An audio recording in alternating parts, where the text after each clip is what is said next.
flour.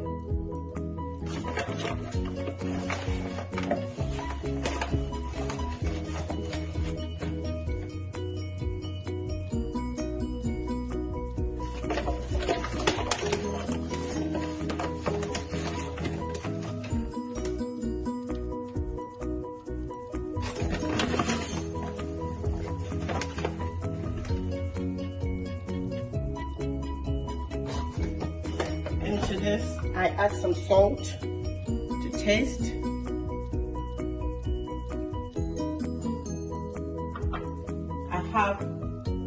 Going to add 1 teaspoon baking powder.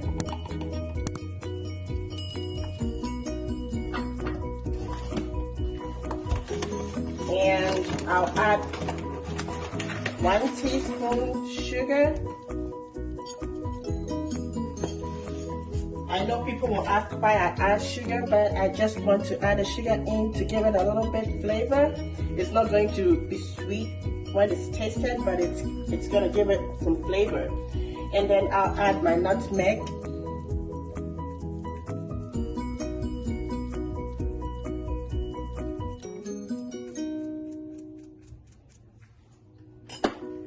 So I'm going to stir all these for it to combine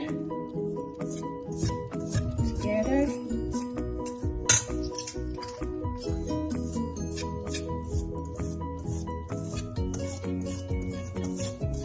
I'll put all the measurements and the ingredients in the description box down below for those who want to try their hands on. I know the holidays are here, and back in Ghana where I come from, or where I grew up from, making chips for parties, and when Christmas is coming, we make a lot of chips, and it's so much fun.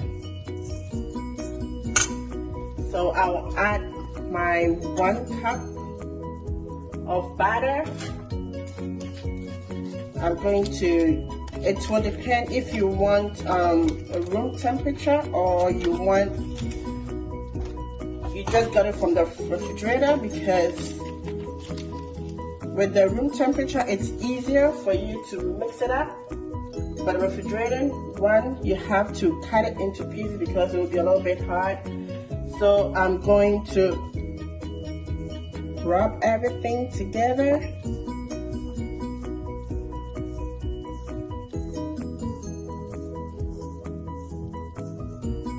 So as I finish doing this, I'll set it aside and then work on my onions and garlic. Adding onions and garlic for your chips enhances the flavor. So I have 1 garlic that I'm going to grate.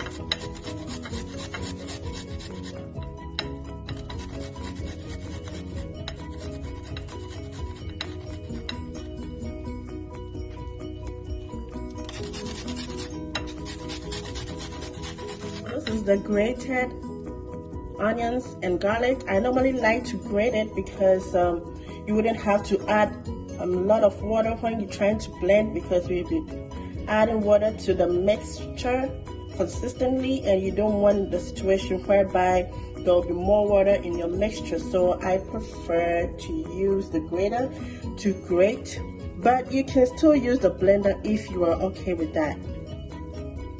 So I have my mixture back. All that I'm going to do now is to create a well in the middle, and that is where I'll be pouring the grated onion and garlic in.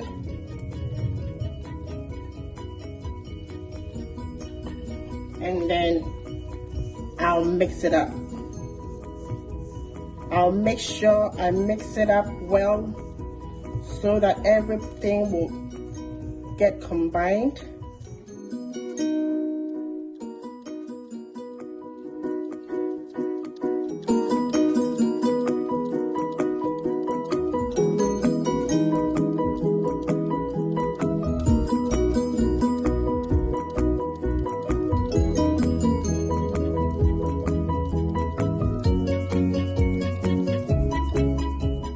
how the texture is looking right now. So with this, I'll be adding water to it consistently.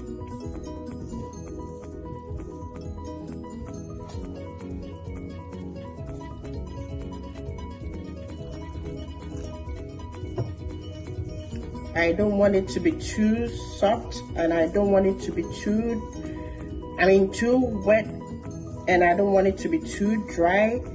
So I make sure to add water to it consistently to make sure I get to the stage where I want to be able to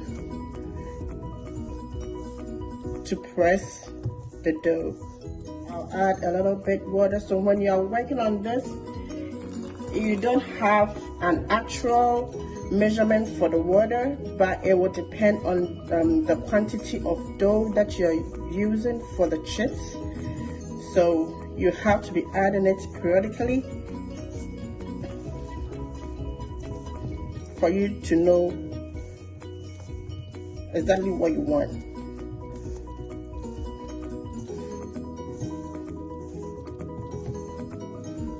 As you can see, if it becomes, if you're able to make the ball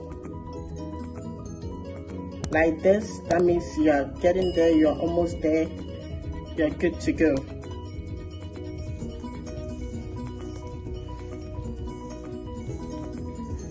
It looks a little bit dry here, so I'll add a little bit water.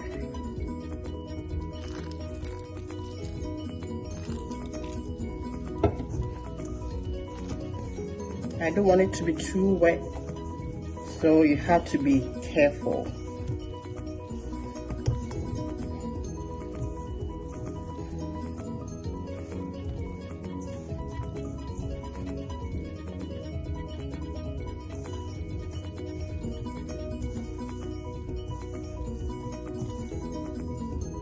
As you can see, the dough is formed. I can make a ball out of it. So I'll make the first ball and then grab these ones and make a second ball. So far as you are able to make a ball with the dough, you are good.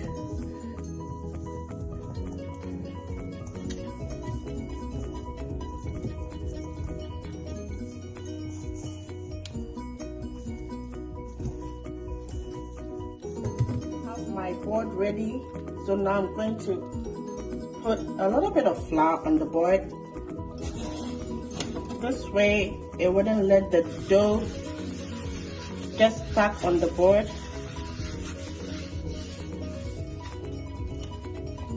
And then I'll put my ball that I made.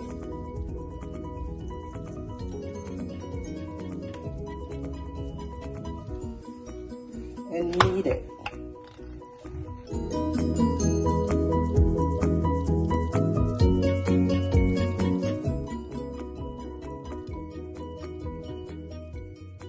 Sit down, I use my cutter to cut the rough edges.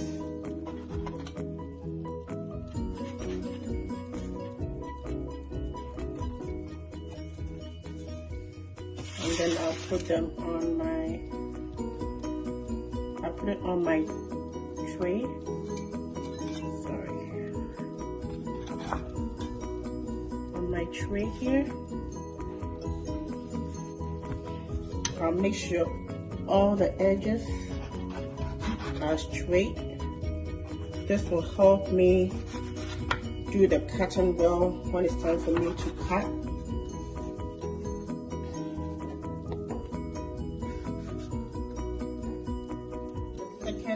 Ball the same way I did the first one, by pressing it.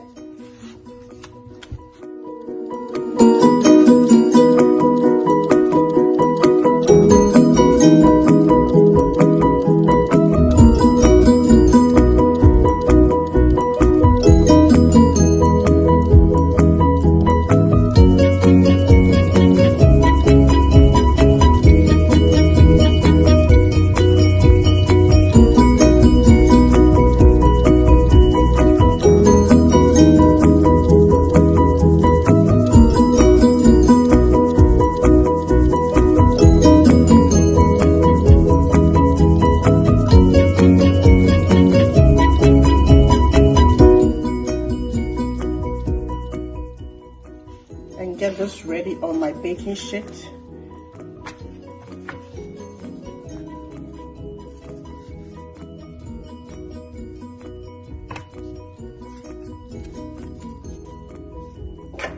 The last batch for me to cut is this one here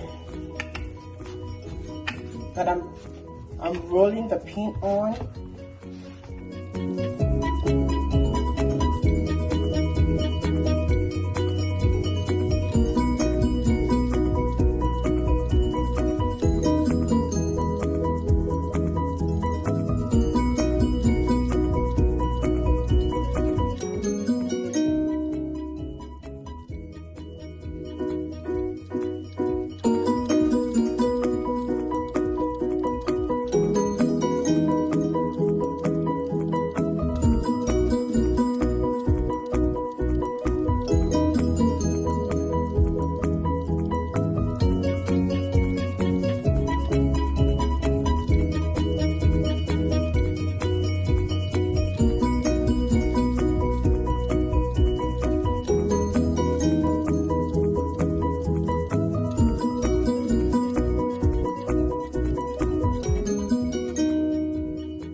Working on this is so fun. When we're little, we have to go in turns. So if you're not, it's not your turn for you to start, and then you get so furious, like, I want to roll. It's something that is fun and kids love to do. So if you have your older kids around you, they can help you out with the rolling and the cutting. And I'm telling you, it's so much fun, especially around the holiday season. They want to get something doing. So this is a perfect job that they can do when you're making your chips. The fun part of it, with this, you can use your cutter to cut it from top to bottom. And this way, your chip is going to be very long, which is okay.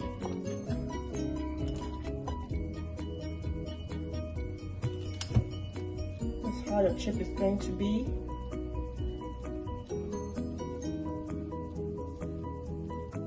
So you can use the cutter for that, or you can also use scissors, which where I grew up from, mostly we use the scissors to do the cutting. You can use the scissors to cut it, and it also comes out great.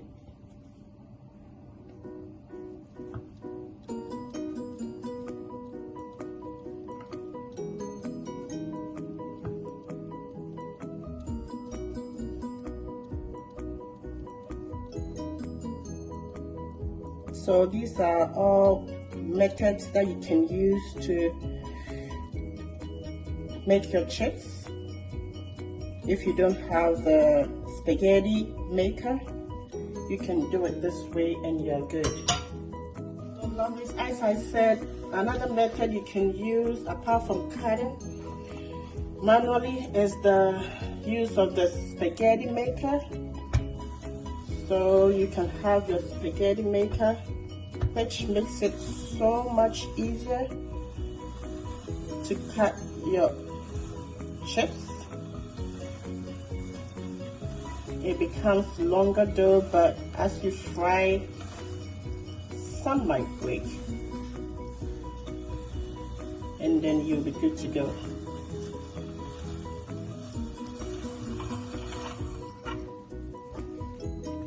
So lovelies, this is our chips. I've finished cutting it with the spaghetti cutter, the scissors or the cutter, and it's now ready to go on fire to fry. So lovelies, I've added some oil into the frying pan for it to heat up for our chips.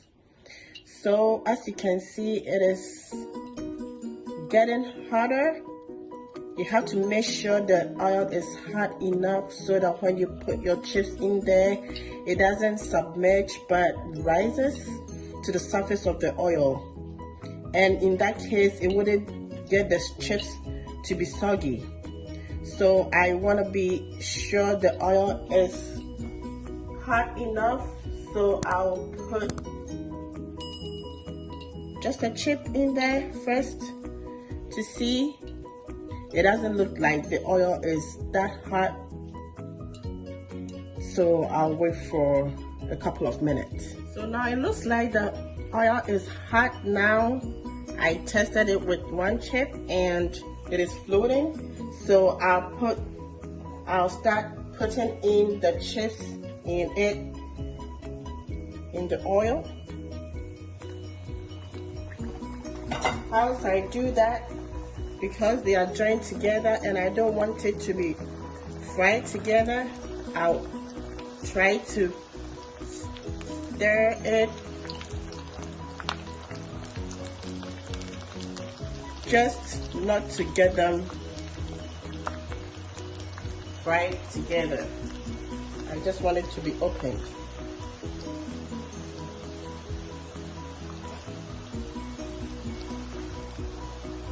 So you make sure, and then you bring your oil to medium. You bring the heat to medium level because of the foaminess on it, which is a little bit dangerous. If you don't take care, it might just get to the lid of the pan and might fall in fire. So you have to make sure you put your heat on medium to low when it gets to this stage.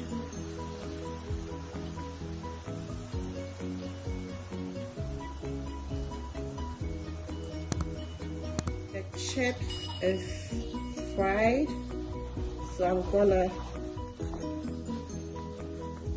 take them out into my strainer.